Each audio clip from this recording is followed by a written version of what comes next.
Listen to Alfred. 4 grass verges in Shaftesbury could be seeded with wildflowers to increase biodiversity. On Tuesday evening, councillors on the Town Council committee that deals with open spaces appeared to be positive about this project, which could add colourful flowers to the town's roadsides. And I think that what we need to be able to do is to undertake these trials so we can show our community the benefits of wildflower verges versus the normal manicured look. That's the Town Council's business manager, Bree Logan.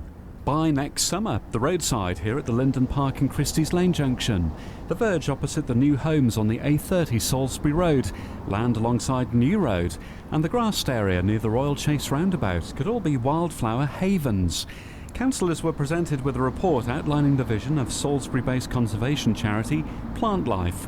That group wants all verges managed for wildlife, to restore and expand flower-rich habitats, because they say it'll ensure the survival and natural spread of both common and rare species.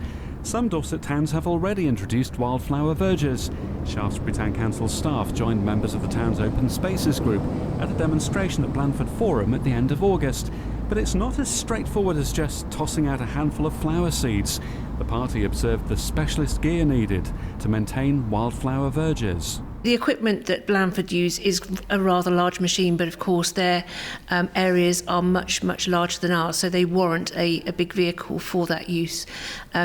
Our areas are much smaller, so therefore we need to look at what is out there on the market that can be used to fit our needs. Essentially, the equipment will cut the area back twice per year, and what it will do is it will recirculate the area that's been cut and spit back out the seeds for further replanting. Senior groundsman Mike Wakely advised that half of the Town Council's current kit would have to be disposed of, sold or traded in.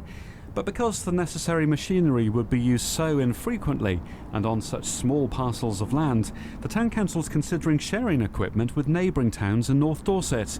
One solution could be to ask Dorset Council to maintain the town's wildflower verges. They do this elsewhere in the county, but Mike advised that Dorset currently pay the Town Council for verge maintenance, so funding could be lost with that option.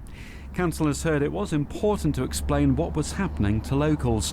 Residents might raise concerns if they felt that previously tended open spaces were starting to appear unkempt.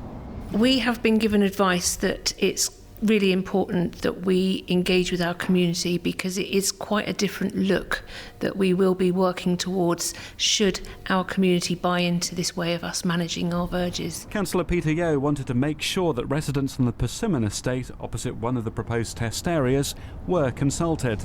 But Peter believed that the idea didn't need selling to the Maltings.